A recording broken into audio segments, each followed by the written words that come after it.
తిరుమల లడ్డులో పంది కొవ్వు, దున్నపోతు కొవ్వు, వీళ్ళ బొందలో కొవ్వు ఇవన్నీ కలిసి అనే ఆరోపణలు చేసినటువంటి ముఖ్యమంత్రి చంద్రబాబు ఒకవైపు, అమ్మో ఇది ఎంత పర్సెంట్ కలిసింది, అయ్యో అది ఎంత పర్సెంట్ కలిసింది, గొడ్డు కొవ్వు ఎంత కలిసింది, ఏదైతే పంది కొవ్వు ఎంత కలిసిందని చెప్పి వార్తలు రాసినటువంటి ఆ ఈనాడు కిరణం, ఆ ఆంధ్రజ్యోతి రాధాకృష్ణ, వాళ్ళకి ఈరోజు నిద్ర పట్టట్లా.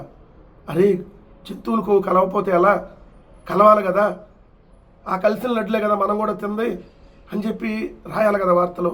అందుకని తెల్లారులు మేల్కొని రాసినటువంటి వార్త. ఇద్దరు బాబాయిల కథ, వివేక హత్య కేసు, కల్తీ నెయ్యి కేసు, తెర వెనక ఒత్తిల్లా మరేదైనా కారణమా, తెర వెనక ఒత్తిల్లా మరేదైనా కారణమా అని రాశారు కదా. వివేకానంద రెడ్డి గారి హత్య కేసు, కల్తీ నెయ్యి కేసు రెండూ కూడా సిబిఐ ఆధ్వర్యంలో జరిగినాయి. సో సిబిఐ అంట తేల్చి, ఏదైతే వివేకానంద రెడ్డి గారి హత్య కేసులోనేమో వీళ్ళు అనుకున్న పొలిటికల్లో ఎవరో ఒకరిని అరెస్ట్ చేసేయాలి, జగన్ గారిని లేదంటే అవినాష్ రెడ్డి గారిని ఎందుకు అరెస్ట్ చేయలేదని. ఇక్కడేమో కల్తీ నెయ్యి కేసులో సుబ్బారెడ్డి గారిని లేదంటే కరుణాకర్ రెడ్డి గారిని, ధర్మారెడ్డి గారిని లేదా జగన్ గారిని వీళ్ళందరిని అరెస్ట్ చేయాలి.